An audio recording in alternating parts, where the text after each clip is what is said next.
Diqqat, xushxabar. Prezident farmoni e'lon qilindi. O'zbekistonda nuroniylar uchun bir martalik 25 million so'm miqdorida pul mukofotlari topshirilsin. Tezda O'zbekiston fuqarolari xabardor bo'ling. Assalomu alaykum hurmatli tomoshabinlar, kanalimizga xush kelibsiz. Agarda kanalimizda yangilardan bo'lsangiz, like bosib, kanalimizga obuna bo'lishni unutmang.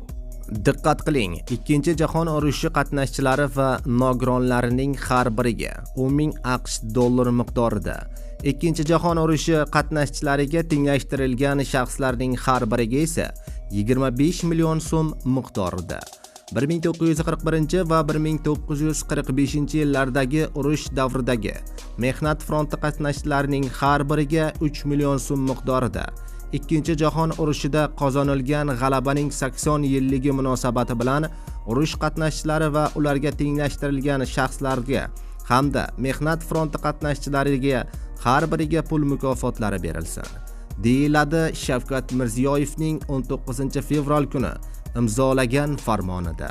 Hurmatli tomoshabinlar, videorolik ostiga like bosib, videoni yaqin tanishlaringizga ham yuborib qo'ying.